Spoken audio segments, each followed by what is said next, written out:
I'm Kim Taylor, and this is the October 2020 meeting of the Harbor Management Commission. I'm just going to call the roll so we know who's here. Mark Foster. Yeah, this is Harry French. Here. Jack Herschler. Here. Ted Schwartzman. Here. Sam Cargill. Eric Sunman. Here. Libby Tischler. I'm here. Doug Metchik. Here. Doug, is that you? Yes, here. Okay, great. Ed Billings. Here. Jeff Stedman. Here. And Betty Gabriel. I am here. Wonderful. Hey, Kim, I hope you got me. I got disconnected and I came back in. Yes, I know you're here, Sam. Yes, thank you. Okay. Thank you. So the first order of business this evening is to approve the minutes from our last meeting, our last regular meeting, which was September 15th. Centimeters?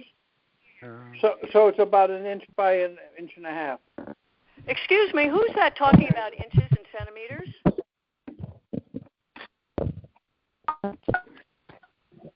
Well, it doesn't sound like it needs a Medrol dose pack. I would give her a topical steroid and some Zyrtec.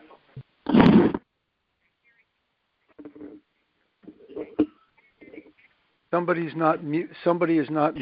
Okay. Well, I haven't done this before, but now I will. I'm going to soft mute everyone, so you will have to unmute. There's no rash compatible with a tick bite rash, and there's no history of a tick, so we don't have to go there. Okay, bye.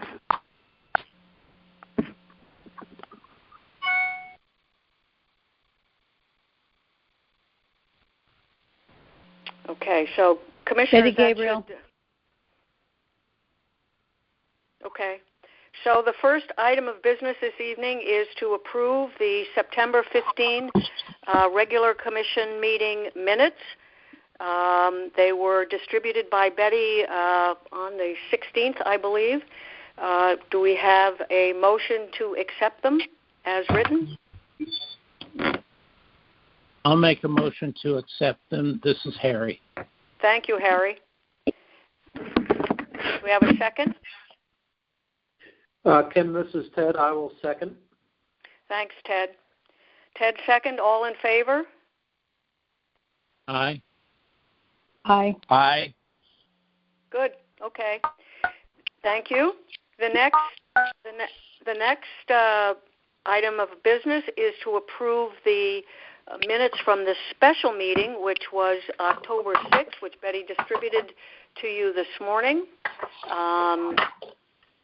Can I have a motion to accept them as written?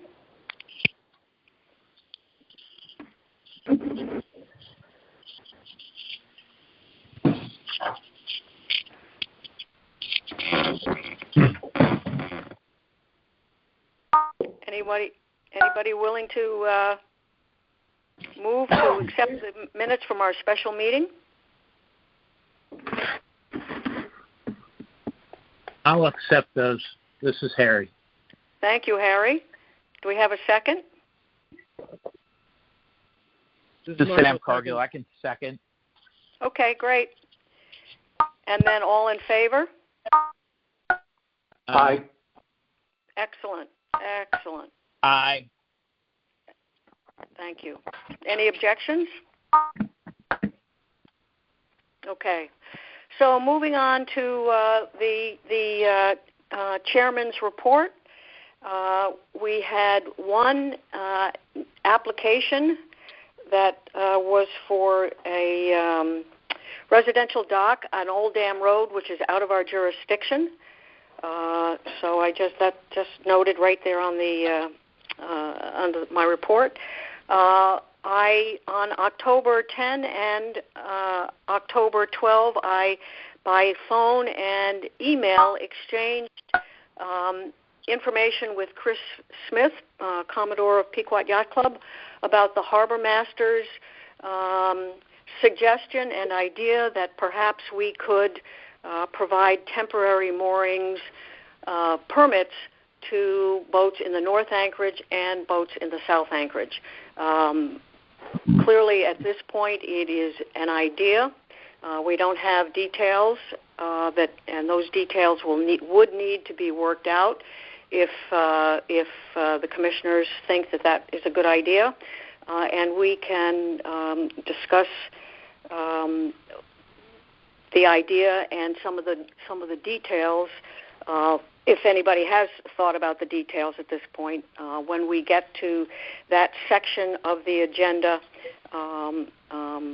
under old business. The only other bit of reporting that I have for you is my conversation with the town attorney. We were all concerned last time about the FOIA requirements under the governor's executive order that requires the public to be muted during these meetings. He suggested that when we get to the section of the agenda that's dealing with the proposed modifications to the rules and procedures, that we allow not only representatives from Pequot Yacht Club to unmute and speak at this meeting, but any other members of the public who would like to comment on the proposed rules and procedures. So that will happen at that portion of the meeting when we begin to discuss the rules and procedures. Like our other meetings, however, anyone who sends in comments about this meeting via email to our website at hmc@fairfieldct.org with their name and address, their comments will be included in the minutes of this meeting. So that really concludes my report at this point, and some of it we will discuss as we get down into the old business on the agenda. Ed? Billings? Hello, everyone. Report. Hi, everyone. I'll keep mine brief, expecting there to be discussion later on. It's been relatively quiet. There was one small boat that broke loose this past month without any issue. It was a small rowboat. Another one that filled up with water. My biggest issues are still with online mooring. We have some ongoing things that I'm working with Jen and Brad to resolve, mainly centered around Perry Green and docked vessels. Had a couple of new waitlist applications, and multiple phone calls with this new proposal for the rules change. And so with that, I think I'm gonna curtail my remarks until a little bit later. Okay. Any questions for the Harbor Master?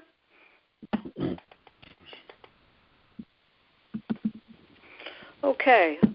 So moving right along to old business and the Lower Wharf project. Jeff?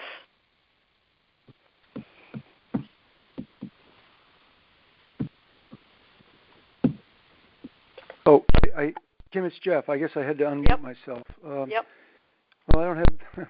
Maybe that wasn't a good idea because I don't have much positive things to say, but although maybe more definitive things. There is no cap. There are no other projects this dredging season to date that can serve as our cap. But even if there were, we wouldn't be able to do it. And I've talked about this with Mr. Sternberg and also from Race and also Town Engineer Hurley. The Corps of Engineers did a review of dredging permits that haven't been acted on yet. And there are a number of permits that haven't been implemented, including ours.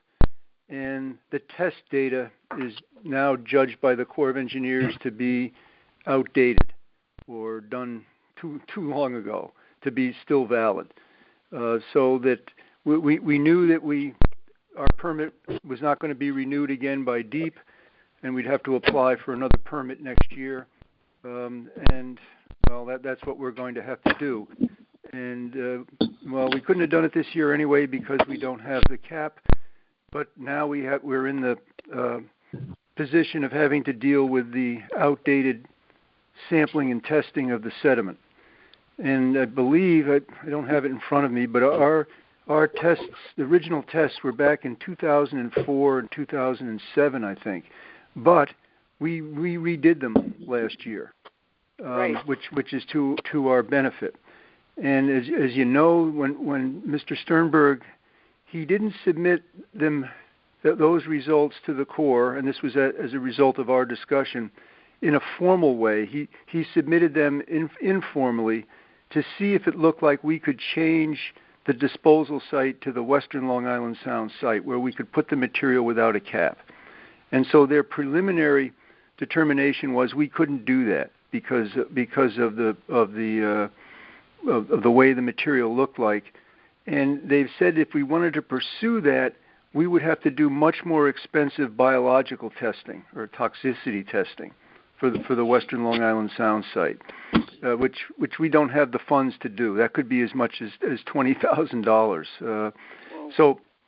So what we have to do now is say what we have to do. What is the logical thing to do is to submit that test data to the Corps of Engineers as part of the new permit application, and for them to say that yes, we can continue to use the Western Long Island or the Central Long Island Sound site if cap material is available.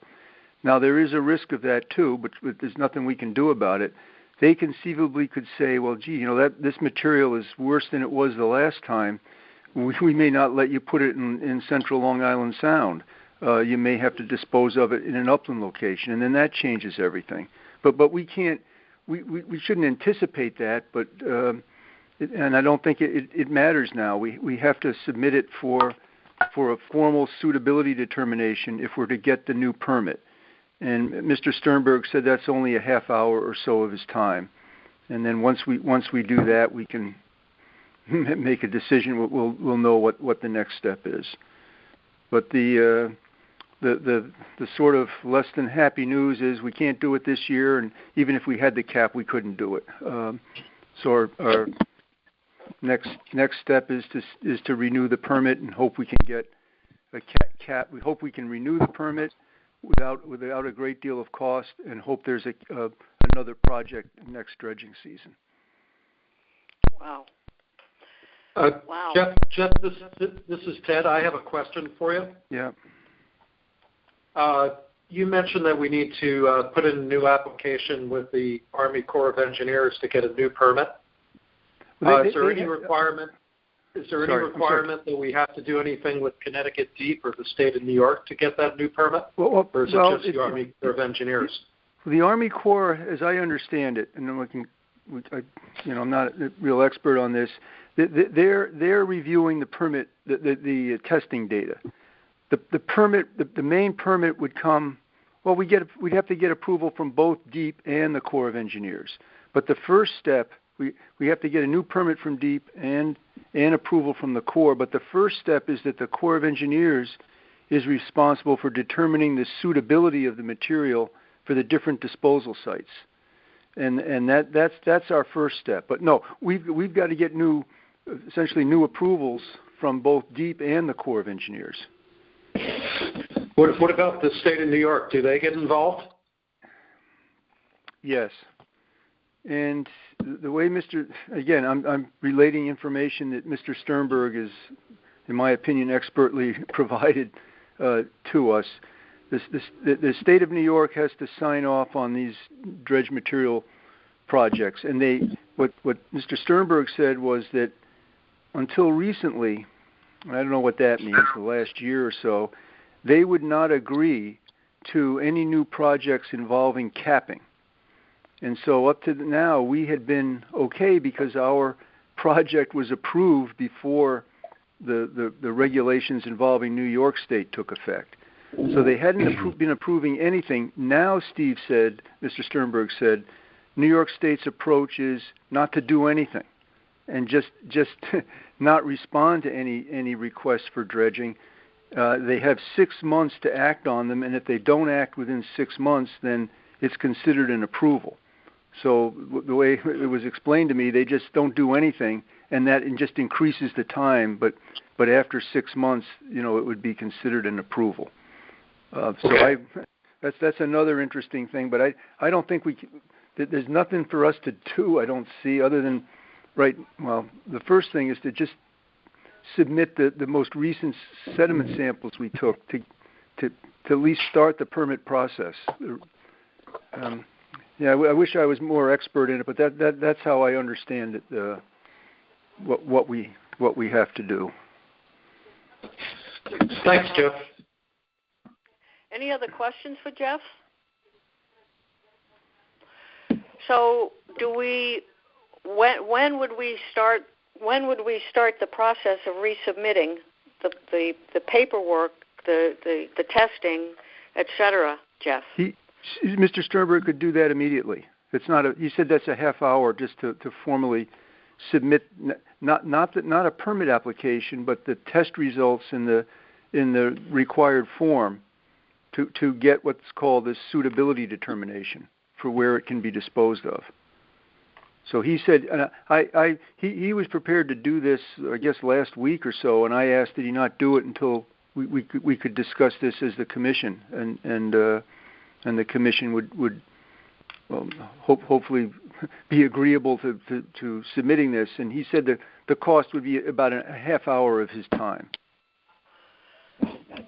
So it sounds like this is something that we should do fairly quickly? Yes. I would think so. This is Harry. Yep. I mean, we've got to get it done. We absolutely have to get it done. How do other commissioners feel? Kim, this is Ted. I would agree that this is something we should do sooner rather than later. Kim, Sam Cargill, I think, as the Brits say, and post haste, we should be moving forward briskly and do what we need to do. Okay. Is there anyone who feels differently? Yep. I think the earliest that it would happen, if they take 6 months and if they don't say one way or the other, it's going to be next fall anyway. Right. And you wouldn't do it during the boating season, so you'd have to do it after. Right, and that would be 2 years. I would think that we should proceed. And this is so Jeff commissioners again. Yep. Go ahead, sorry Jeff. To interrupt. I wish everybody could see each other. But to answer, responding to Ted's question about New York State's involvement, and Mark is going to talk about the sand management project, and I didn't get a chance to tell him this today because I just learned it today. But New York State, as the Corps of Engineers understands it, would not be involved in our channel dredging project because that material is not considered going into the disposal sites in Long Island Sound. It would be dispersed in the nearshore area. So I hadn't realized that before, but apparently we don't have the same issue with New York State with the federal project that we do with this our own project at the Lower Wharf. And I thought that was an interesting something interesting I learned today. Okay, but this is something that we need to get this started so that we hopefully next dredging season have some options.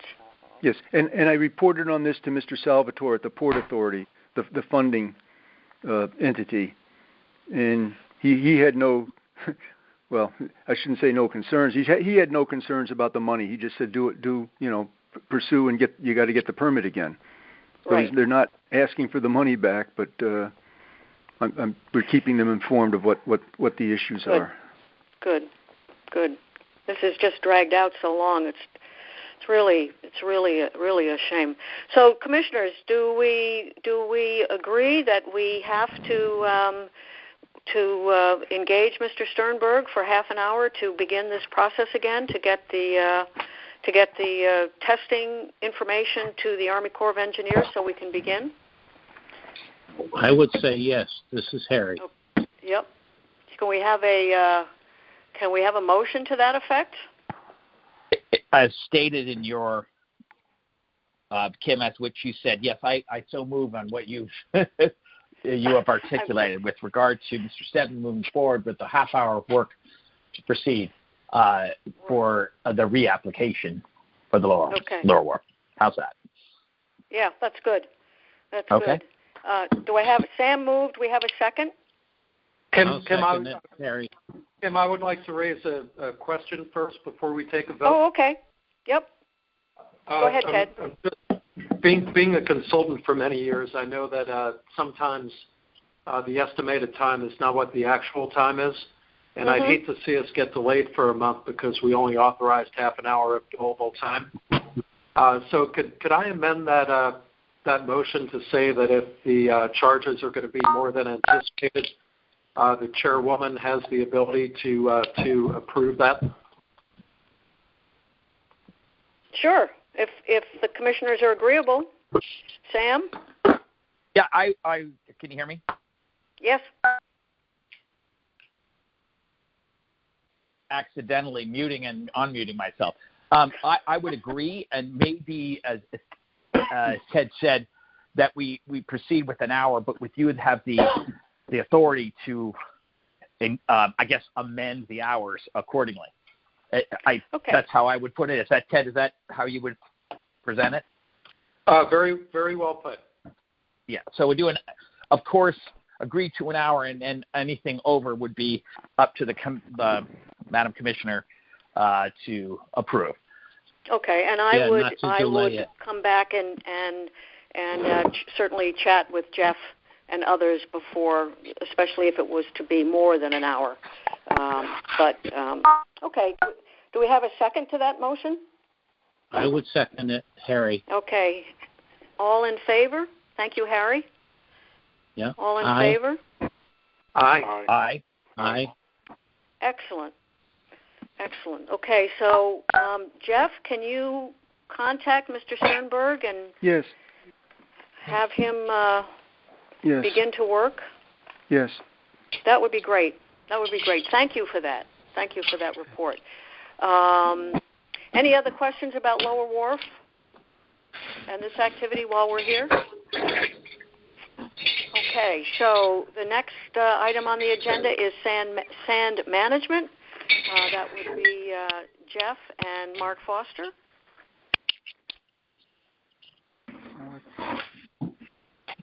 Yeah, thank you. Mark? Yep.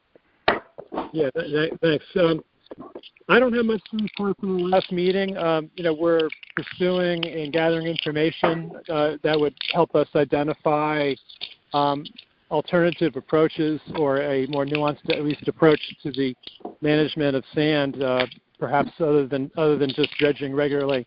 And we would like to get more information, including the 2020 Army Corps survey, which I haven't received yet, and it would help us validate our assumptions or earlier understandings of the rate of sedimentation at this location. Okay.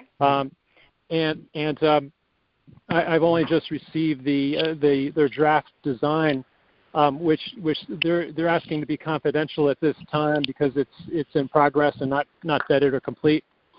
But it does show that the proposed limit of dredging barely touches the vegetation that we want to protect. And Jeff, you and I didn't talk about that aspect because we talked before you were able to forward that to me. So does that mean that there's no mitigation required, or a little bit of mitigation? Have you talked with the Corps about that? And just with that, if you could just give your side of the subject, I'd appreciate it.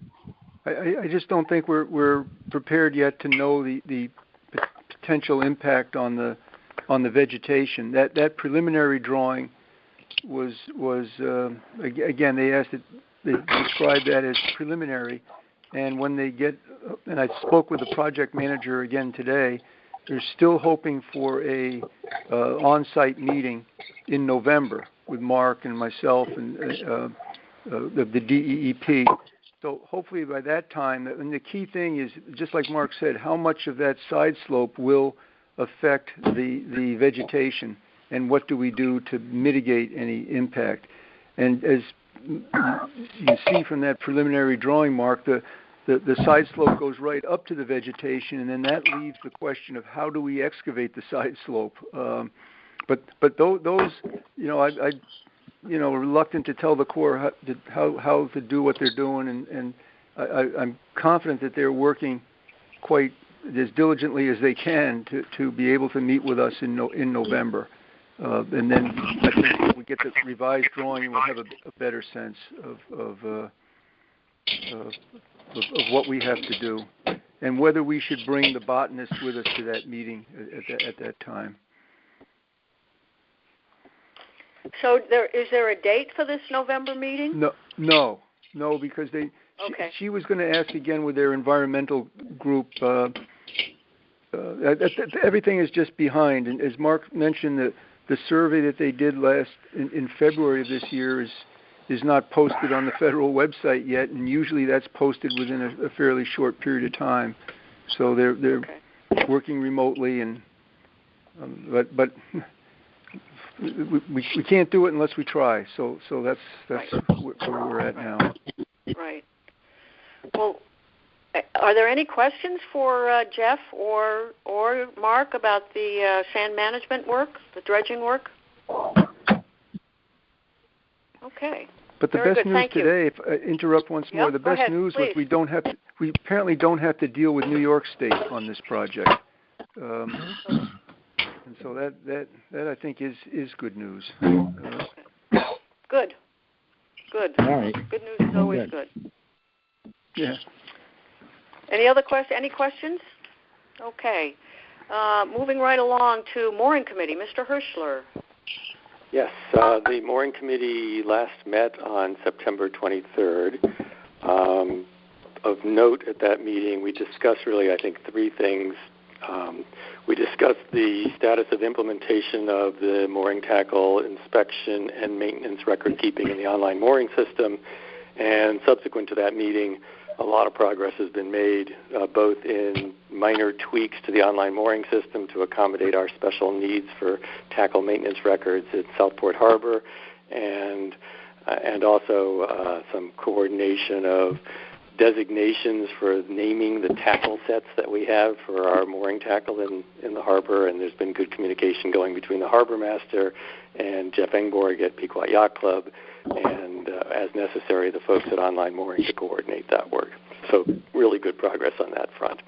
The second thing we talked about at the Mooring Committee meeting was whether we could use the Online Mooring system to communicate to everybody whose name and email is in that system about our recent special meeting. And I think you all know that was something that the Harbor Master was able to do before the meeting, which was very helpful in getting the largest number of people in the public to be aware of the rules and procedures update that we're considering at this time. So that's another example of the advantage of having online mooring system with everyone's email address to communicate things like that. Then finally, we had a preliminary conversation around a patrol vessel for the Harbor Master. We've had some discussions about this. We talked about the issues around potentially soliciting a donated vessel. And I'm also, and I want to just get the sense of the commissioners about this generally, but I'm coming around to thinking that perhaps our best interest might be to think about purchasing when using the Harbor Management Account funds to purchase a vessel for the Harbor Master's patrol purposes so he can do his job, and perhaps allocating $10,000 or $12,000 or considering that for that purpose, rather than relying on a generous donation of who knows what kind of vessel we'd get. I just don't think that the Commission wants to be involved in a maintenance problem, and if we purchase a vessel, we can be more careful about the condition of the vessel and its engine. It doesn't need to be ocean ready, but it does need to be reliable for the harbor master to use for patrolling in the inner harbor and occasionally to be outside the harbor in the harbor management area. So that's my report. I'd open up to comments from the commissioners. Probably a great boat for the harbor master might be something like a Boston whaler. And it doesn't have to be, more than 16 feet long, 18 feet long? Right. My biggest worry as I've thought about this is just that we don't want to have something that's going to become an ongoing maintenance problem for the commission to have to manage and for the harbor master to deal with. So something that's in nice condition as we get it that will not create issues for us around maintenance for a while would be, I think, something worth considering rather than relying on just a donation. Right. And I'm sure there's used boats out there. Yeah, there's plenty of center, 17-foot Boston whalers, center console with a decent engine. And they don't need a lot of maintenance, and the resale is there. And so I agree, Jack, that's probably the kind of, or I'm not speaking for the harbor master, you see yourself in such a thing, but that would be the low maintenance, best value, best price, most bang for the buck. Yep. Other commissioners, how do you like to weigh in?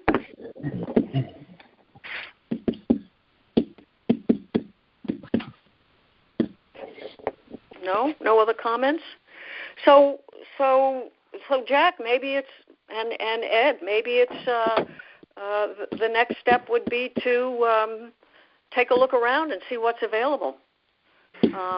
We were thinking that the town has to acquire this, so would it be appropriate for us to do some investigation and then would have to learn about it would be the harbor management account, but I assume it's an acquisition by the town. I think that Mr. Foley is Mr. Foley is the head of purchasing. I would think a call to him once you've looked around might be very helpful. I know nothing except that there is a purchasing department, and you're right. We probably have to follow the guideline. Okay. But I call on fellow Commissioner Eric Sudman with regard to there being a line item in a budget for a procurement of a boat. Is that complicated with the budget season? It's not in the budgeted account. This would be so it's not a budgeted account, item. A segregated account. It would it need to be a line item in the budget? I'm just curious, or it would go somewhere else. Well, to jump ahead and just a second, the budget that we're going to look at this evening are the funds that are supplied by the town, and that is primarily for professional services and postage. The harbor account, which is where the mooring tackle fees are deposited, I believe, does not go through the RTM. That is money that we can spend to maintain the harbor and to benefit the harbor. So. Yeah, but I think this is Harry.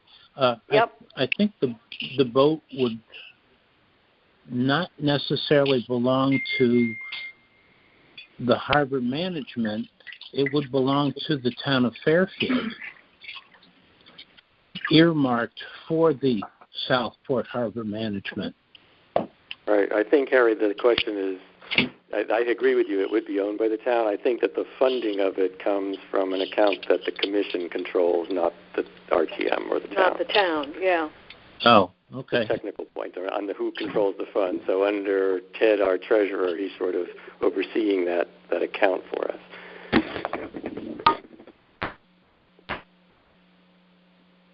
Well, certainly when we were talking with the town attorney about accepting a donation, I couched it. I asked the question that the commission would like to own the boat.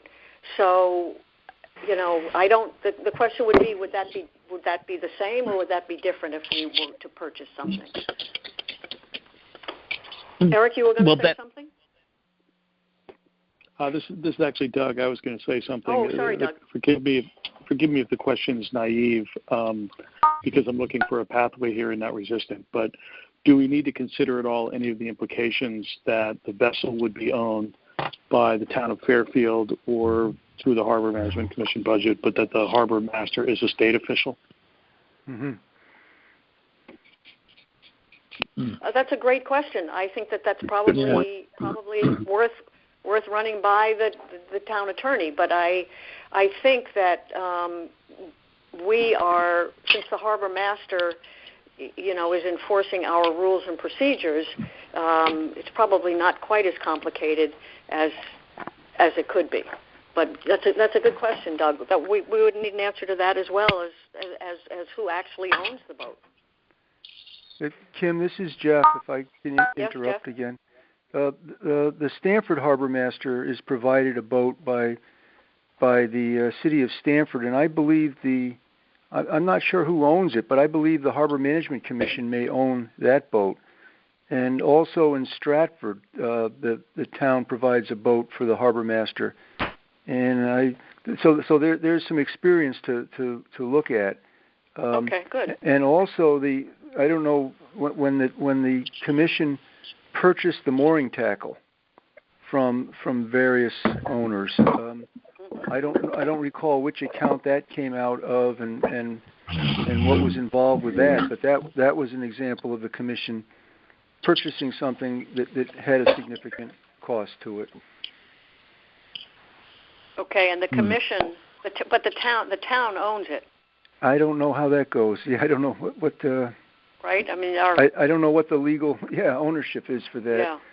Kim, can I suggest maybe that Ed and I have a conversation with the right town officials and get some answers to these questions? I think that's a great idea. And what the ownership would look like and so forth. If folks are supportive of the concept, we'll do some homework. I was really just on the surface today, the concept, and see if folks are supportive. I'm sort of sensing they are generally, but have some questions. Right. Excuse me, Madam Chair. Good idea. Yes, Eric. Madam Chair, this is Eric Sunman. I just want to, and then also I think we need to understand when it comes down to what the line item is going to look like where regarding budgeting for annual expenses, et cetera, so that if the RTM, as they scrutinize the budget, they, if for any reason a budget is cut, you'd feel an impact directly, especially when it comes to something like maintenance. So you'd kind of want to understand where that would fall and obviously under whose jurisdiction it would be, et cetera. Okay, good questions. Good suggestion. Yeah, that would be terrible to get the boat and have the money that we need to pay for insurance and an engine tune-up be cut. That would be bad. But so Jack, why doesn't the mooring committee and you and Ed look into this further and contact the folks at Town Hall who could give you some answers and report back to us? Very good. Excellent. Sounds good. Excellent. So the harbor management plan. Yeah, Harry?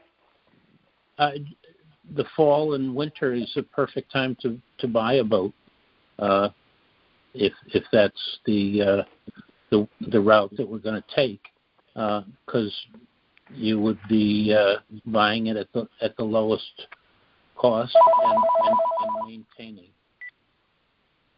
Right. Okay. All righty. So the mooring committee will take a look at that and get back to us. Very good. The harbor management plan update committee has been working on a questionnaire that is almost ready for SurveyMonkey. Before we take it live, however, we will bring the questionnaire to the commission. We will, as not only in an effort to do our beta testing, but to get your approval to pay for SurveyMonkey for a month or so. So that we're hoping to do.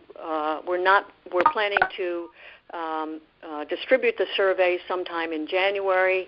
The feeling was at our last meeting that the holidays are just a little too close, and we want as many people to be paying attention as we can possibly get. So probably the survey will go out sometime in January if the commissioners, if you all think it's a worthy effort and approve the expense. And we have, Jeff has been in contact with Fair TV, who has indicated a willingness to help us put the presentation that he made to the Commission on July 20 to help us have many of those slides become conversations between two people. And this would be an effort to reach people that we might have otherwise reached in a public meeting, as well as others who just might be interested in the three topics that we're considering at this point, which are the recent history of the harbor, what is the harbor management plan, and who is the harbor master and what is his duties and responsibilities. So both of those projects the committee is working on, and we'll get back to you if when we've got a product that we think is ready to go. Are there any questions? Great. Okay. So moving right along to the proposed changes and to the rules and procedures, which we discussed at our special meeting. You all should have the latest draft, which includes comments that you made at the last meeting, changes you suggested, right up through to Rule 20, and then at the very end.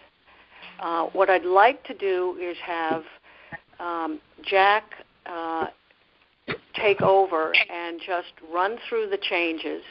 If you have questions or continue to have concerns on each of the various sections when we get there, please voice them. We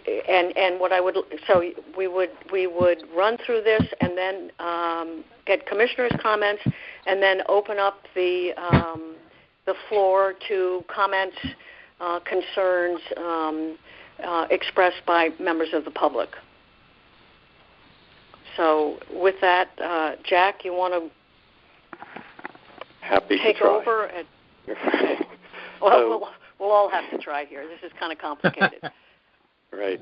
So I thought maybe what would be simplest would be to just focus on the changes that the team talked about at the special meeting, and beyond that, no other changes have been made at this point, but we can certainly talk about any of the other sections, rules that people may have more thoughts about. If that's okay, I'm just going to address the changes that have been made based on this special meeting. So beginning on the first page, Section 1, the mooring committee, based on the feedback that we had from the harbor master and other commissioners, we have stricken the harbor master shall have the right to cast a vote in mooring committee matters, based on feedback that it was a nice gesture, but the harbor master felt not important. That was our sense of what people's reaction was to that change. Moving ahead to 2B, the language of the second sentence now says, however, a current and valid permit issued by the harbor master is not required for a visiting boater who is using any one of the 3 transient moorings for up to the maximum number of days allowed per calendar year. ... So the change is who is using any one of the 3 transient moorings. In 3A, there was a suggestion that in the second line where the word shall existed, it's been removed and it now says will require the use of an online mooring.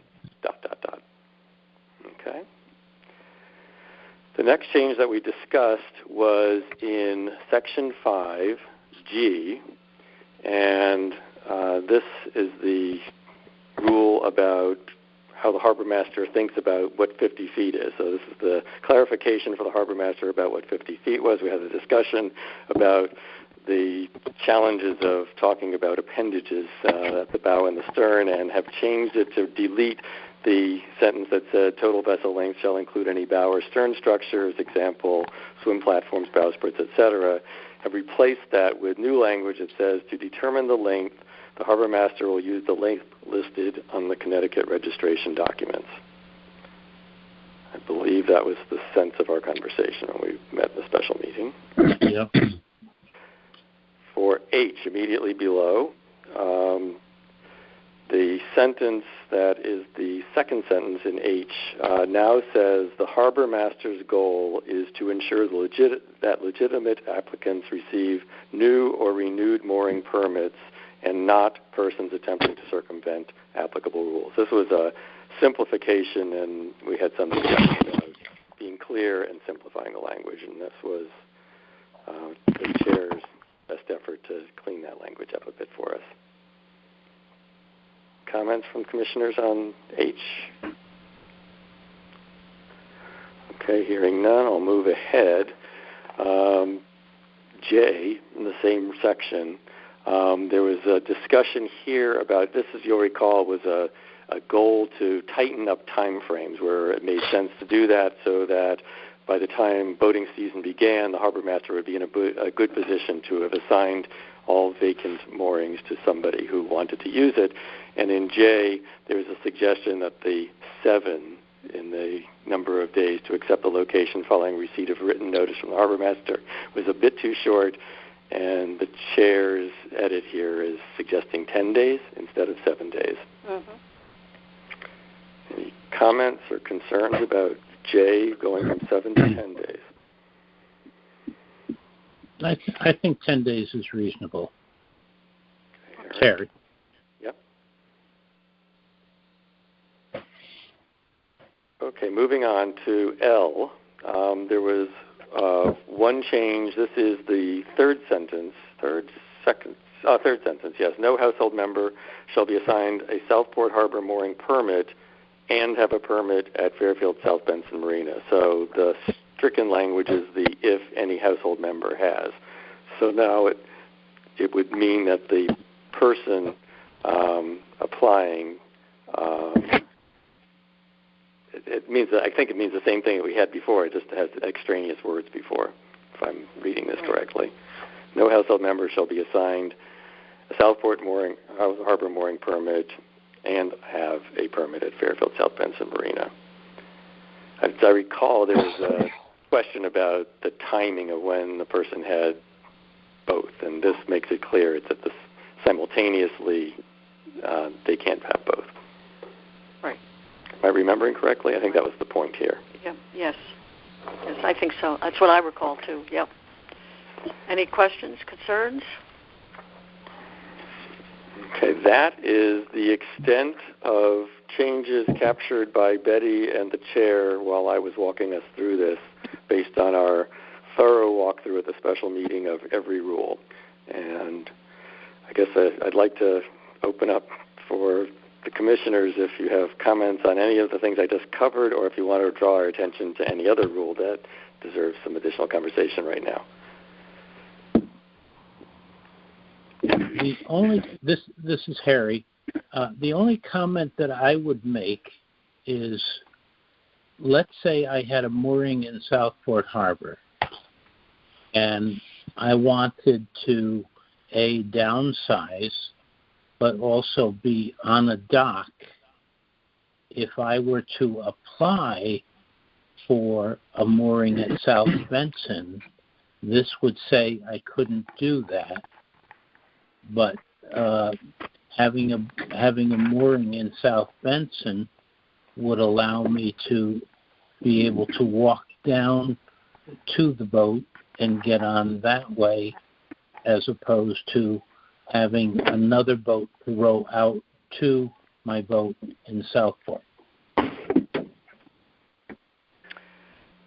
to be clear, the applying, there's no prohibition on applying to. So in our case, to apply to be on the wait list, it's perfectly okay to apply if you also have a slip at South Benson Marina. It would be the point at which Ed is offering a mooring in Southport Harbor to somebody who's been on our waiting list, that in that instance the person would need to make then a choice if they wish to accept sure. mooring in Southport. They would have to consider at that point giving up the slip at South Benson. Got it. Does that make sense?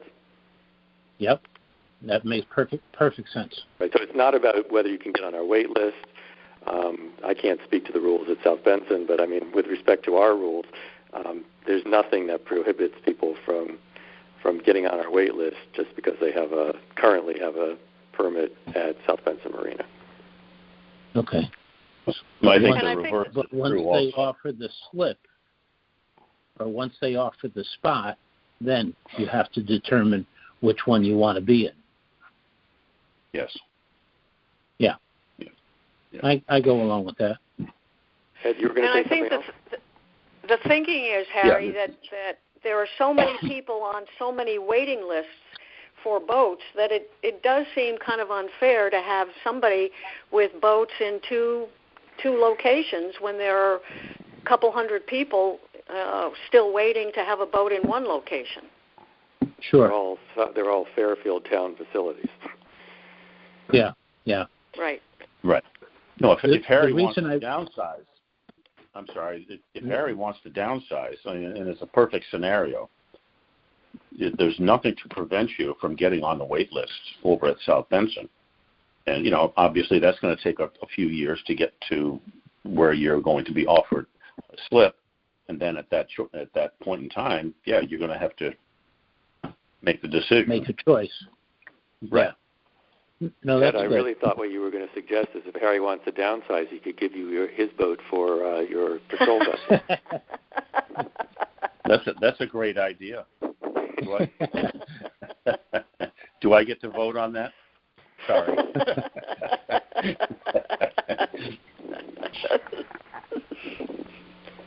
So, commissioners, I'm not ready to give that one up yet. I wouldn't imagine you would be. Jack, this is Jeff. Could I make a comment? Or, please. Please. Yeah, I had a few comments I sent over, I guess, to you and Kim previously. Most of them were minor. If you just bear with me for a second. On 5K, this is I didn't understand it. In the calendar year, the last sentence, in the calendar year in which an applicant exercises the one-time option to defer acceptance of a suitable mooring location for the vessel, the subsequent offer of other suitable mooring locations for the vessel during the same calendar year shall not result in the applicant's name being moved. Do we mean to? Should we add it? Do we mean do we mean to say deferral of a subsequent offer, or just the subsequent offer? Do you know what I'm saying there? You can't defer twice. So you recall our rules are that if you are offered from the waiting list a suitable mooring 2 times, and you're allowed to defer the first time. The second time, our rules say that you go to the bottom of the waiting list. And so what we're saying with Rule K is that's not fair to somebody who said to Ed in, say, April that they don't want an available mooring, and then later in the summer another suitable mooring becomes available. They're still high on the waiting list and it's still suitable for their vessel. They already told Ed just a month or two before that they weren't ready this year to have it, and it shouldn't be their second strike and put them at the bottom of the waiting list. And our rules were not clear about that before, and so this is a bit of a fairness issue for folks who are on the waiting list.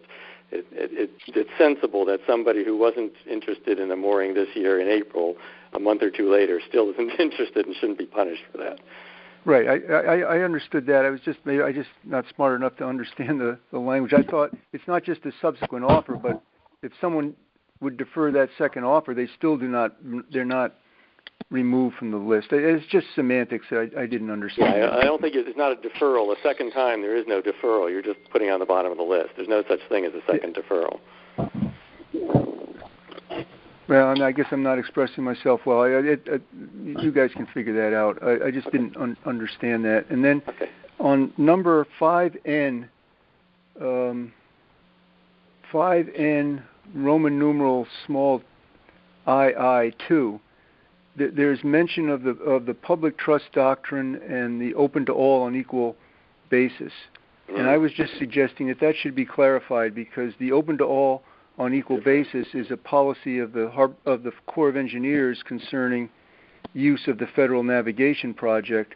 It's not a part of the public trust. The public trust doctrine is a different thing, whereby the waters and underwater lands are owned by the state and held in trust for the public. So I was just suggesting that be clarified, and maybe consider adding, right at the beginning of all this, a purpose statement, where you might say that the purpose of these rules and procedures is to implement the policies of the Harbor Management Plan concerning mooring and anchoring in Southport Harbor, and to ensure compliance with the federal policies concerning use of the Federal Navigation Project. But I would just make a clarification that there's two different things: the open to all on equal basis or equal terms, and the public trust doctrine. They're separate. So focusing our attention on the too little I, can you recommend what language change here would clean that up from a propriety of language standpoint? It's certainly not our intent to have two different concepts confused here. The point that we're trying to make is that, to be fair to all, as many people as possible, it's not sensible to have property owners, waterfront property owners with perfectly suitable docks also be entitled to get a town mooring when there are 60 people on the waiting list. That's the fairness issue. I just want to suggest that the language be proper. So what would you recommend on that sentence? I can figure that out. I don't know what it would. It just take me more than just a minute to do it. I can suggest that. Okay. Well, that would be great, Jeff, if you could do that. Yeah. And I also like the idea of having the purpose statement at the outset. I think that's a good idea. Recommend that, Yeah, if you could recommend that would be great too. That would be excellent. Thank you. And then you had one. Did you have one other comment? Yeah. Well, I had some other ones, but again, but this maybe not directly relevant now. But when we're talking about areas where the moorings are not appropriate upstream of the yacht club's anchorage and in the outer harbor, I think to properly defend that, we have to make that as a policy in the harbor management plan as well, which we'll do in the update. Okay.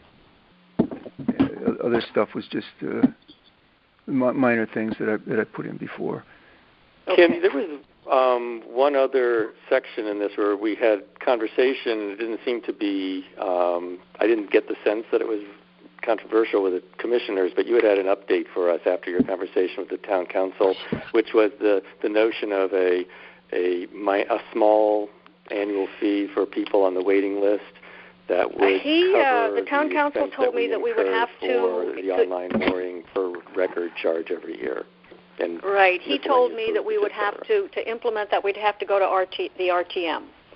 Right. So I guess the question I have is, can we put it in our updated rules and procedures with a simultaneous effort to get the RTM's approval to do that, or is the sense of the commissioners that we should just not introduce that minor charge? But by not charging those people, what in effect is happening is people who have mooring permits and pay for them are in effect subsidizing the people on the waiting list. Jack. This is Sam Cargill, and I thoroughly support a small fee for remaining on the waiting list. And funny enough, today I just wrote a check for $10 to be on the waiting list at Catalina Island, Howland's Cove, and I pay $10 a year, and I've been on the waiting list since 2004, and I've just never given it up, because someday I will get a mooring over in beautiful Catalina Island, even though I don't live in California anymore. There is a processing fee. There is You're absolutely right about it. If you go back to the fairness doctrine that people are subsidizing this. So that's just for the minutes that I on record saying I think it's the right thing to do. Other commissioners have an opinion, one way or the other, on a small fee, annual fee for those who wish to keep their name on the waiting list for a mooring? Anyone have an opinion? I would. Yeah, this is Harry. Harry? As long as the fee is maybe $10 or less, I would think that would be an acceptable amount. I wouldn't think any more than that because it's just holding it in place. Right. And I think one of the things that we have discussed when we're talking about this fee is that, we're just kind of rounding it up, making it a round number. $6, I think, is the actual cost. So okay. That's really just what we want to cover. Yeah, right. We negotiated that for a couple of years, as I recall, 2 or 3 years, but it could potentially rise in the future. It would be nice if we don't have to increase this. Right, that would just be a one-time, yeah. Right. Somebody else had a comment?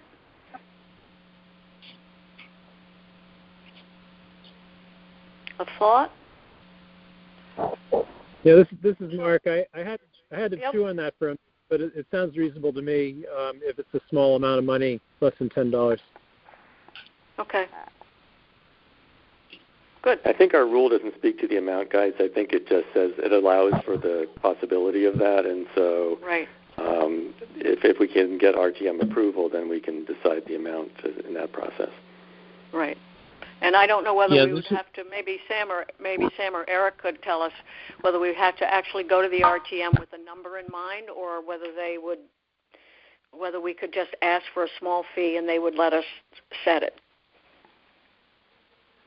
Kim, this is Jeff. I would say everything would have to go to it would go to Parks and Recs, or it would go to obviously eventually to RTM at some point. Anytime you're charging a fee to a resident, but I think if we're all talking to the every time we get a chance to talk to the town attorneys, I think I put this on the list as another one. And just back to my original comment, I mean, $10 is reasonable. If it costs $6 to touch a piece of paper to process somebody on the waiting list, then it's more than reasonable. So I just want to make my point that I think $10 is it. I wouldn't go any higher. It's not egregious. It's sensible and makes sense. But I would go to the town attorney to ask exactly what the process would be, how it would get to the RTM. Okay. Kim, this is Jeff again. Yep, Jeff. Sorry to interrupt again, but back in 2008, the commission asked the RTM for permission to charge the annual mooring maintenance charge. So the way that was done is the RTM amended Section 24-12 and said that in addition, shall pay an annual mooring maintenance charge in an amount to be determined by the Harbor Management Commission from time to time under the procedures for notice and hearing that are have to do with the rules and procedures. So it didn't require the commission to specify the amount; just they were authorized to do that and to do it following a proper notice and hearing. And the RTM also authorized the commission to set the annual mooring permit fee within the maximum amount that is authorized by the general statutes. So again, it didn't specify the exact amount. It authorized the commission to do it within those guidelines. So there is some precedent for us going to them and asking for permission. And shall pay an annual mooring maintenance charge and in an amount to be determined by the Harbor Management Commission. So maybe the equivalent of that is shall pay an annual administration charge for inclusion on the waiting list. But that's up to the town attorney tell you. Right. Okay, super. But thank you for that information. So, commissioners, any other comments about the rules and procedures up to Rule 20?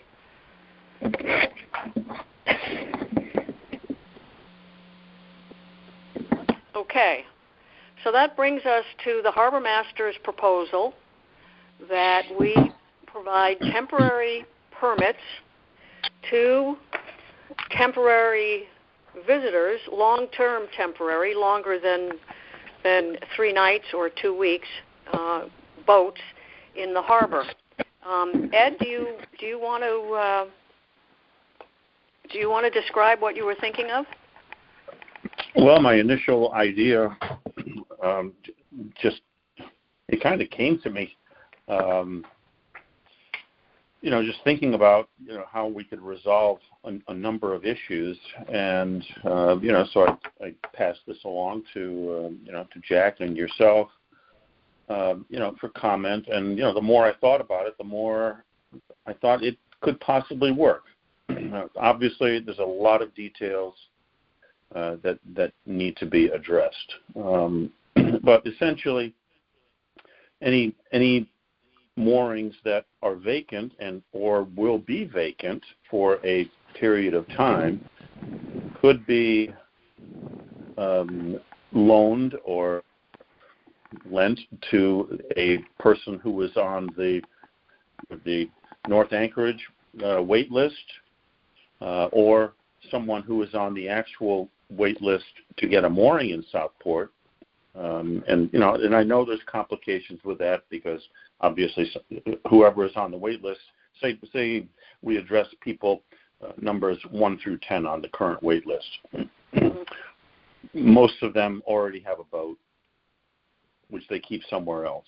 However, I just thought that it might behoove us and harbor management, in addition to the owner, if there's a 2-week stretch, if there's a 4-week stretch where a mooring will be available, you reach out to the first person on the wait list, or the first person who decides that, yes, this is a program that may work for me, and I'm willing to pay a fee for that, and then invite that person to occupy said mooring. And, the same thing would go for the North Anchorage. So, that was roughly the basics of my idea. Okay. Commissioners, questions for the Harbor Master about this? This is Harry, and I think that's an excellent idea because whenever, for example, we'll go away for 10 days, we'll stay at another marina for 10 days. Well, we're probably staying on somebody else's mooring or dockage, and so that leaves ours available for someone to stay in ours. That's only utilization of the mooring or slips available. I think that's something that we should do, and perhaps that also will be additional income into the Southport Harbor account. Right. Kim, it's Jack. One of the things I've been thinking about this idea, an advantage of this is that because we have the online mooring system, if we were to issue temporary permits for a limited time to a vessel owner, the online mooring system is a very quick way for somebody to submit the documents that the harbor master would want to have about a vessel in the harbor, the proof of registration and the proof that there's insurance on the vessel, and an easy way for the person to upload that information. And if we have a fee, to pay the fee that's required for that, so that we wouldn't have vessels in the harbor for any period of time other than transient visitors, that the harbor master doesn't have all the same information we have for people who are there for the whole season. So I think we're in a good position. There may be some program that needs to be done in online mooring to accommodate this idea, but I suspect it's doable. And I think that would give us a lot of control over, for the harbor master to know which vessels are in the harbor and which moorings they've been placed on. Jack and Kim, this is Jeff again. I'm sorry to keep interrupting. I can't raise my hand. I think that's something that's a good idea. That we talked about it before, but I look at the two areas where you talk about applying it. Outside of the yacht club's designated anchorage, I think it's a very good idea, especially since the Harbor Commission or the town owns all the mooring tackle. So they have that extra control over who uses it, and I think we'd have to write the language in the rules and procedures with recognition somehow of the statute. What is it? 22A 113R, as in Robert, where it says that any permit granted by the harbor master or deputy harbor master shall be consistent with the plan, meaning the harbor management plan, and shall expire on the 31st day of December next following its issuance. So that seems to read that if you issue a permit, it's good until the end of the year. But in this instance, it would only be good, I guess, for as long as the person occupies that mooring. So we just have to be cognizant of what the statute says and write the rule accordingly. But then I think within the yacht club's anchorage, it needs more discussion, because remember, the yacht club and whether we should make clear that moorings within the yacht club's anchorage are subject to an additional set of requirements or managed differently than outside because of the yacht club's permits from the state and the Corps of Engineers, and those permits give the yacht club certain rights within that field that I think require some additional discussion before we would, I think, agree to issuing temporary permits within the mooring field. So I just think it's two separate things to look at. Outside of the yacht club's anchorage, I think this is an excellent idea, but inside, I think it requires more discussion. So what's being proposed is not inconsistent or diminishing the yacht club's privileges granted by the state and federal permits. Right, but Jeff, we've been issuing permits for the 51 vessels assigned to those recommended by the yacht club and issued by the harbor master on an annual basis. So this is a time-limited version of the same kind of town permits that are being issued to the harbor master now. Yeah, it's not up to me. I just point out that I think that's something to be aware of, and not, and also to be aware of the agreement that we talked about last time too, between the town and the yacht club. Right. I agree on that front. Was there, and apologies, Madam Chairman, regarding whether there was going to be an opportunity for additional public comment today on 20B. Well, there is. As soon as commissioners are done, we're opening it up. So I apologize, Madam Chairman. I just making sure that because I just want to follow up on Jeff's point there too. So I'll leave it to further discussion. Thank you. Okay. Thank you. Any other commissioners have thoughts, ideas, questions about the harbor master's? Eric Sunman. Yep. Hello. Yes. Yep. I had a question. There's some new people I know that are listening right now, and just for a point of clarification, regarding the original edit of the draft update of this document, where did this originate from originally? Some people think it's coming directly from Harbor Management Commission.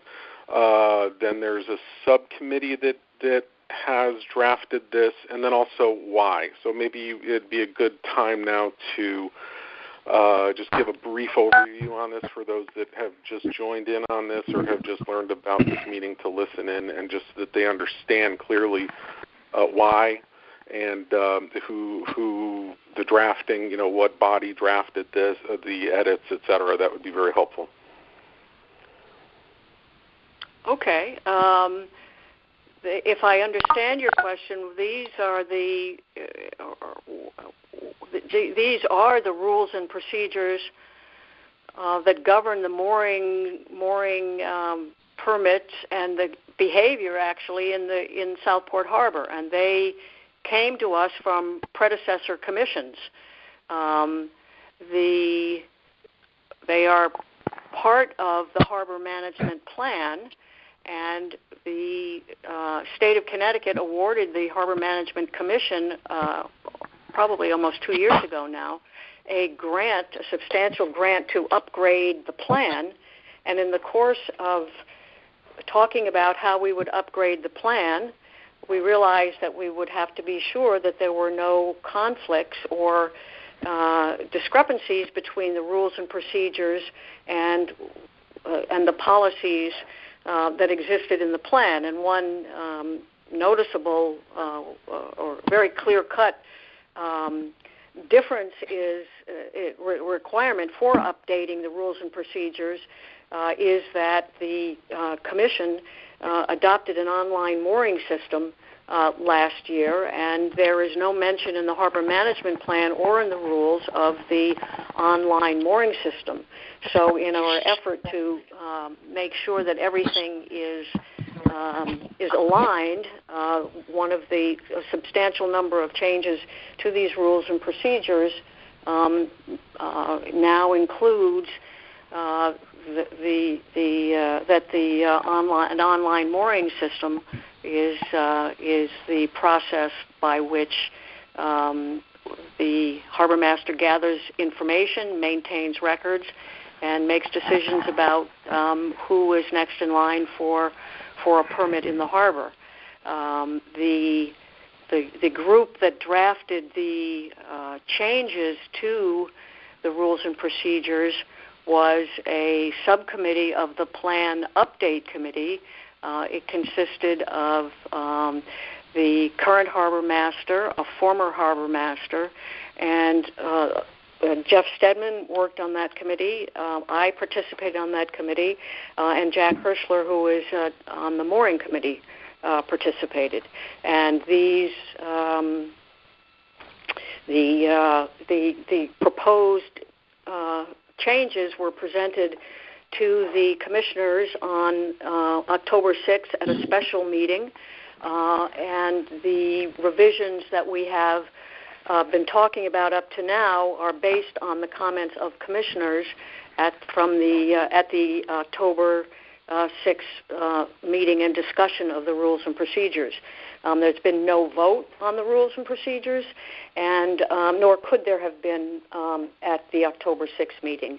Whether we get to a vote tonight or not is another question, but certainly what we're doing here is to revisit the suggested changes that the commissioners thought were necessary, and hopefully in the next 2 minutes providing the public with another chance to provide some input on the rules, proposed revisions as a whole, and probably there'll be a fair amount of discussion. I hope there'll be a fair amount of discussion around the harbor master's proposal, which is related to the Rule 20B.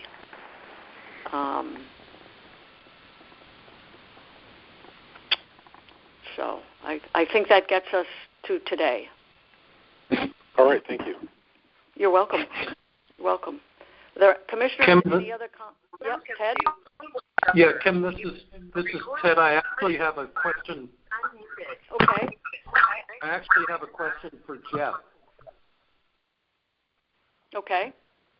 And that question is, Jeff, I was wondering if you know of any other towns that issues temporary permits. And if you do, I'm curious what their experience has been. Has that worked out well, or has it presented complications that we may not anticipate? Just curious what you know about that. And the simple answer is I don't know anything about. I don't know, Ted. I'm not. Okay. I know Norwalk doesn't issue temporary permits. I don't. Stamford or Greenwich, I'm not aware there, or in Stratford. There may be some towns. I mean, we could research that. Towns in the eastern part of the state may do that. but the towns that I'm involved with don't have that experience, and doing so is not provided in their rules and procedures. But of course, that doesn't mean we can't do that here. But to answer your question, I don't know. But we can certainly find out, or make an effort to try to find out. Yeah, the reason I was asking that question is the idea sounds interesting, but I'm just a little worried that we may be taking on a larger burden for the harbor master than we may be anticipating. But the other thing that's an advantage, I think, to you is that you own the mooring tackle, so we're not issuing somebody. In those other towns I mentioned, the towns don't own the tackle. The individuals who get the permits do. So I don't know that they would want to issue a temporary permit to somebody else to use somebody else's mooring tackle. But I don't know, Ted. I don't have an experience to share with you on that. Okay, thanks, Jeff. Kim? Yes? It's Jack. Can I just say one thing? Is we're going to sort of open it up to a lot of people, and I just would like to before we open it up, just make a personal observation. My thought around Rule 20 generally is that Rule 20 is supposed to be about transient visitors to our harbor. Transients mean people who are coming for a short period of time to visit us who normally keep their boat elsewhere. And I'm hopeful that if we can find a solution using this temporary permit concept, that we can look at Rule 20 as literally being what I think it was always intended to be, about transient vessels visiting Southport Harbor. And so my hope is that maybe we focus on this concept of temporary permits, and then come back to what we need to do then. If we get comfortable with temporary permits, come back to what might need to be changed in terms of language around our transient visitors moorings Rule 20. So I'm envisioning that the temporary permit rule will be some new rule that we create, not a subset of Rule 20 or anything having to do with temporary transient visiting vessels. Right, and I mentioned. I just wanted to put that in there before we opened it up.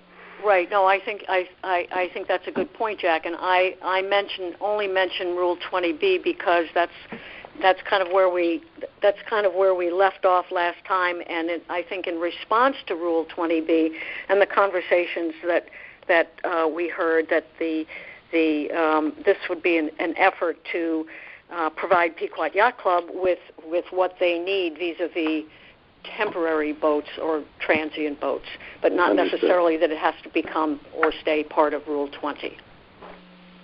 So, Commissioners, anyone else with a thought about the rules in general or the Harbor Master's idea? Okay, so what I'd like to offer those of you who are listening from the public the opportunity to comment either on all of the rules, any of the rule changes that have been proposed, or the Harbor Master's idea to provide temporary permits in the harbor. To comment, we would need to have your name and address. We ask that you conduct yourselves as you would in any public meeting, and to be heard, you would have to unmute yourself, which is *6 on your phone. So who would like to, is there someone out there who would like to begin the public comment? Madam Chairman, this is Chris Smith, Commodore of the Pequot Yacht Club. Yes, Chris, please proceed. Would you like me to give my home address or the yacht club's address? How would you like me to proceed with that? Home address is probably well, either one or the other. Okay, my name is Christopher Smith, and I live at 470 Reading Road, Fairfield, Connecticut, 06824. Okay, super. So, Madam Chairman, first of all, thank you so much for working with the town to get this opportunity for the public to comment on all of these topics. It's so important to all of us. And I'd also like to thank Jeff Stedman for his comments recognizing the MOA, the various different grants and rights that the federal government and the state has provided to the yacht club. And I just really want to point out that this is, an important part, and you and I, Commissioner, Chair Lady, yes. have discussed this before. We are very much interested in making sure that we maintain a very excellent form of collaboration between the Harbor Management Commission and Pequot Yacht Club. As it relates to specific proposal by Harbor Master Billings, that's a great way to accommodate what it is that we've been discussing. We all have discussed it, the officers of the club, in detail, and agree that in principle, that's a great place to start. The devil in the details sort of approach on this, of course, is in the form of definitions of what a transient permit versus a temporary permit is. But in principle, I think this is a great place to start from which we can, being allowed to sit at the table with you to discuss how we might see some of the language to be crafted. But I think it's a great place for us to start. Thank you very much, Madam Chairman. Excellent. Thank you for. I'm glad.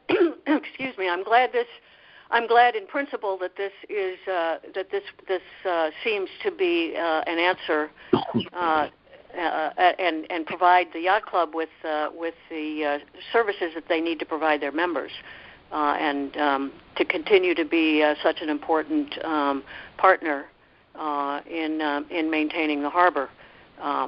So we appreciate the yacht club's participation, and I suspect that we will have to send this rule or this notion back to committee, and I hope that there'll be yacht club participation in that activity. So thank you, Chris. Is there anyone else who would like to speak?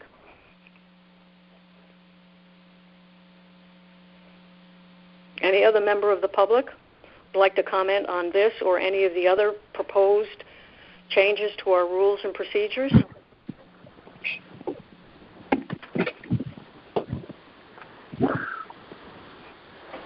Okay. So, Commissioners, I think it would be appropriate for us to send the harbor master's notion of providing temporary permits in the harbor back to the Rules Update Committee to begin the difficult work of as the Commodore of the Yacht Club pointed out, identifying the devilish details and coming up with some rules or a rule that we would find appropriate and attractive. I hope that some other commissioners might like to participate in that effort. So, Jack, can I charge the Rules Update Committee with putting together a preliminary, working with Jeff Stedman and hopefully some Pequot Yacht Club members of the public and perhaps other commissioners to... Yeah.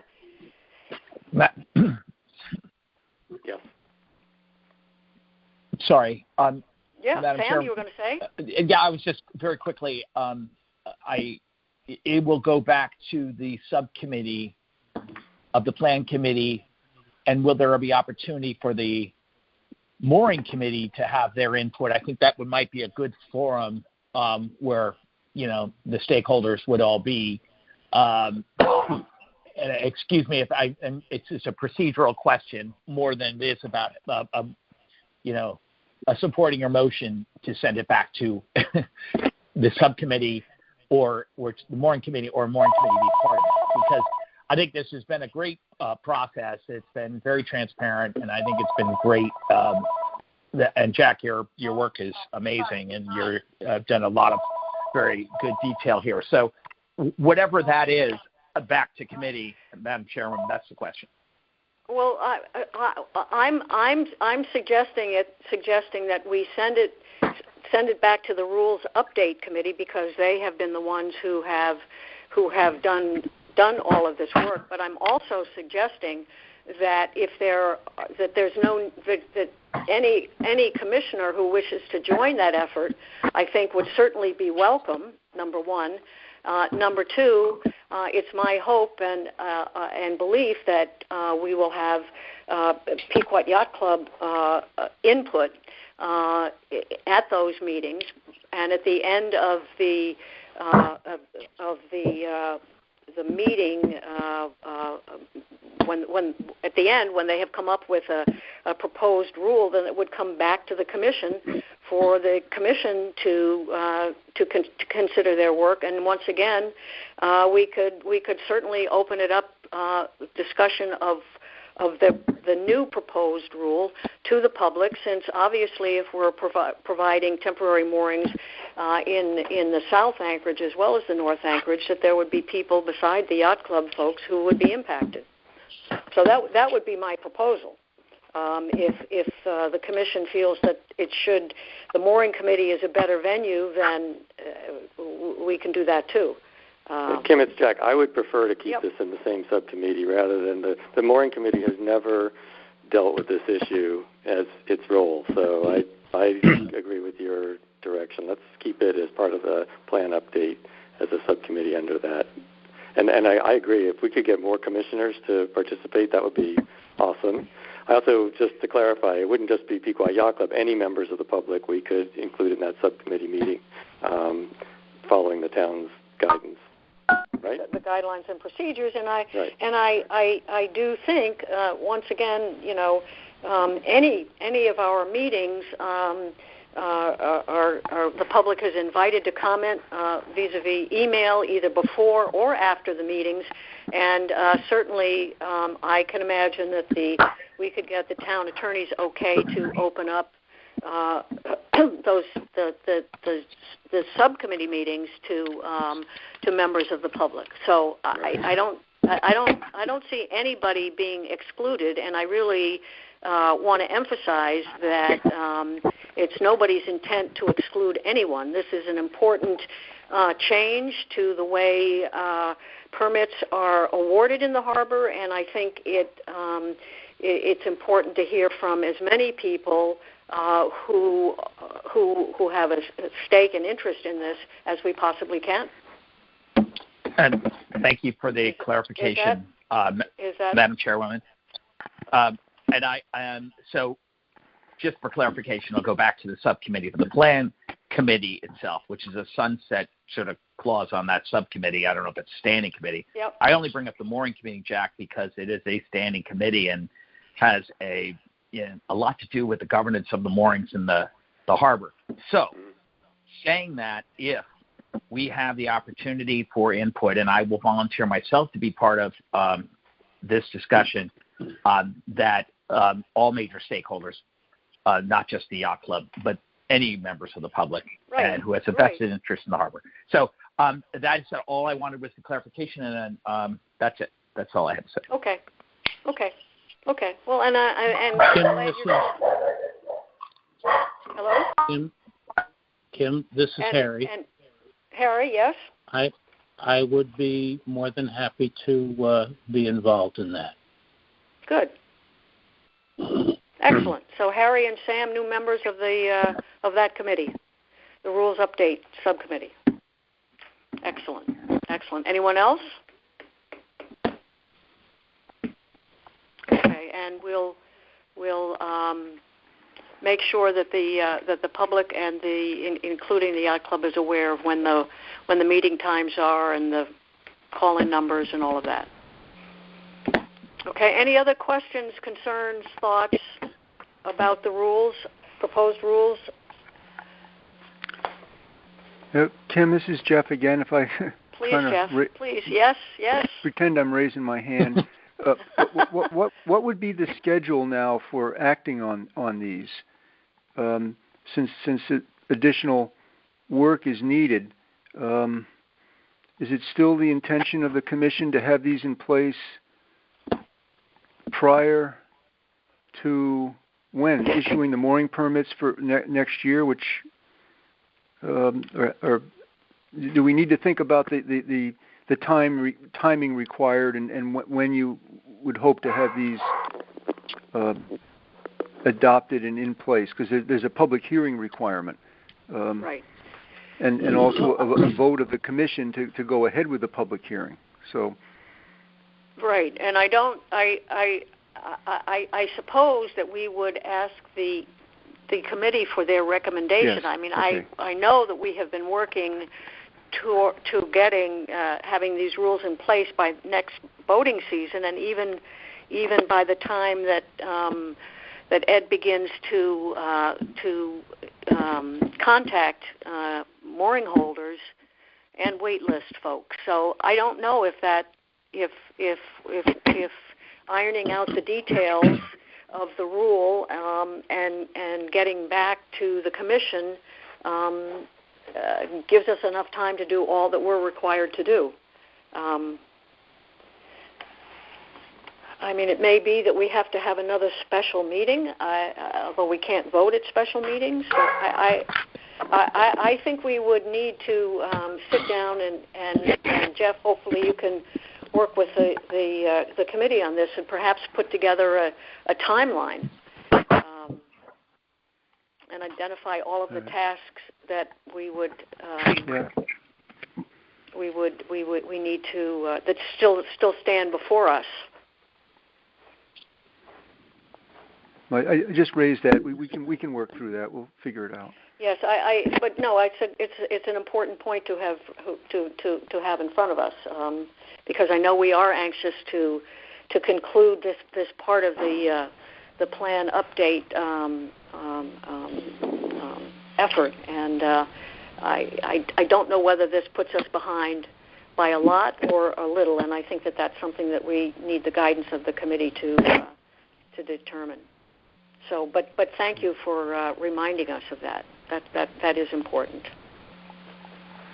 So with that, if there are no further questions or additional suggestions about the rules and procedures, let's move on to new business. The first item of which is the 2021 budget request. You all should have gotten the current town, the description of the accounts and the amounts expended through October 1st. Ted, do you want to just briefly walk us through this? Sure, Kim, and I'll keep this very brief. The first thing I wanted to do is just to refresh all the commissioners what our budget is this year and how we got there.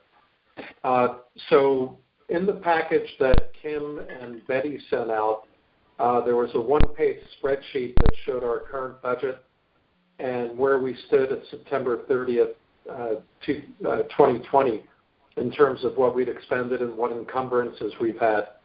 And if you happen to be looking at that, great. If not, I'll walk you through it anyway. But about halfway over on that chart, there's a column called Original Appropriation. And if you look at the bottom of that, you can see that our budget was $23,162 for this fiscal year. And that was an increase of $1,000 from the previous fiscal year, representing about a 4.5% increase. And all of that related to getting better communications and equipment for the harbor master. So namely a cell phone, the cost of the phone, monthly usage, and also getting him a Chromebook. So that's where we were this year. On the same table, if you're looking at that, you can see that so far, the next column over, we've expended about $3,600. We have encumbrances of about $16,000. And what those encumbrances represent are basically purchase orders that are out there that have been more or less accrued, but we haven't actually spent the dollars yet. And you can see that there's two large numbers in that column, fees and professional services, and then a much smaller number, but a number nonetheless of communications, about $560. If you look at the fees and professional services, close to about $16,000. Most of that is either for professional services related to our consultant or for the harbor master, the monthly stipend that the HMC provides to him. And there's a very small piece of about $1,000 that represents the botanical survey of the grasses that are growing along the sandbar. So the bottom line of all this is that so far during the first quarter of this fiscal year, we've spent somewhere around $3,600. We have encumbrances of about $16,000. So there's about $4,000 left in our budget, which doesn't seem like a lot. But that should really be sufficient given that the encumbrances really represent most of the known expenditures that we have this year. So that's a long way of saying that in the conversation that I had with Kim, we thought that it probably made sense to go to the town with a budget number which represents or is very close to the same budget that we have this year, namely that $23,000 figure. We did want to wait another month or so since we have only 3 months of experience so far before we make a final determination on that. And we thought we'd come back to the HMC next month with a proposal as to what we would like to go to the town with in terms of our budget. But it will probably be fairly close to our budget for this year. The other thing that we'll come back to the HMC with next month is also how much we have in each of our different accounts that are out there, namely the Southport Harbor account, the Lower Wharf account, the update of the Harbor Management Plan account, etc. And that's really a run-through of where we are in terms of our budget versus expenditures and encumbrances this year and what our thinking is relative to next year's budget. And I'd be happy to answer any questions if anyone has any. Ted, this is Harry, and, sure. And I would have one question. If the commission is considering purchasing a boat for the harbor master, where would that fit? Would that fit in this or as a separate item? Well, I believe that we would probably be looking at using the Southport Harbor account for that expenditure. Something tells me that it would be pretty hard to get a significant expenditure like that approved by the town this year. And we were talking earlier that the Harbor Management Commission does have control over that Southport Harbor account. So I think we would be looking at that for that expenditure. Would you agree, Kim? Yes, Ted, I do agree that that's the account into which the mooring fees are deposited, and it's intended for use to maintain the harbor. So I think that would be, at least at this point, the logical choice. All right. Thank you. You're welcome. Other questions? Other commissioners with questions for Ted about this is our request to the town. We're waiting. Betty tells me that we will have instructions shortly from the town about how to proceed. So that's why I was concerned that you all kind of get a heads up before we're suddenly in the midst of it about where we stand and what at least initially we're thinking in terms of budget requests for next year. Tim, Harry's question does raise one point that I wanted to make, though, and that is, okay, if any of the commissioners know of any expenditures coming up this year that Kim and I would not know about, please let us know so that we could build that into the budget. And similarly, if anyone knows of any increases that we should take into account, let us know that as well.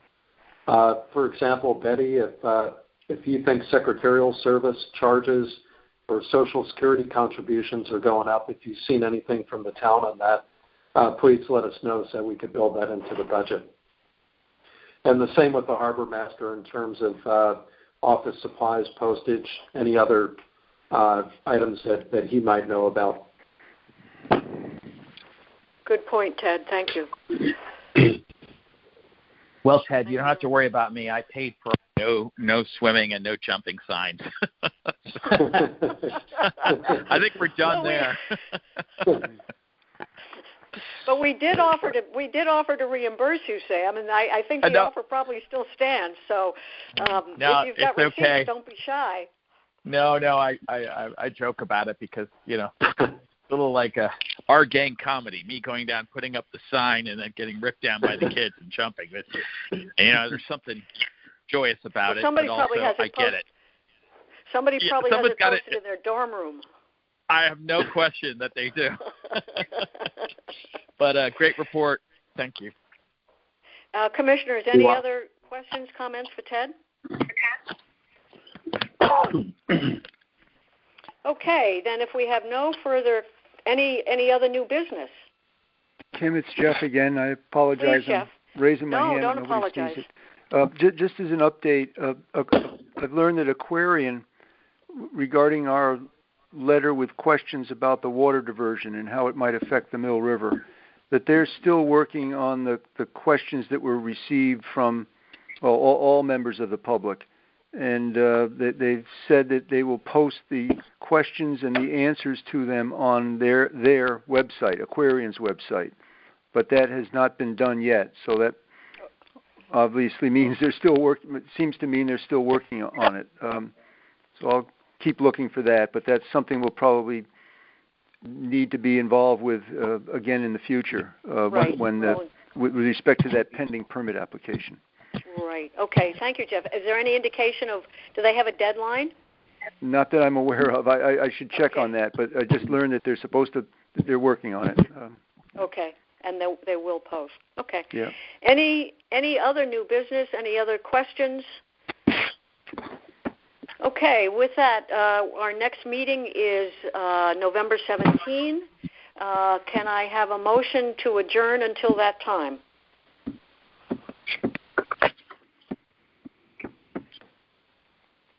Motion to adjourn? So moved. Sam Cargill. Thank you, Sam. A second? Harry. Very good. Okay, evening. Harry. Thank you. Have a good evening, everyone, and we will next convene on the 17th of November. Yep. Stay Thank safe. you. Very, very good meeting. Yes, very good. Bye. Good. Thank you. Bye. You're welcome. Good night. Great meeting. Good night. Good night. Take care, all. Good night.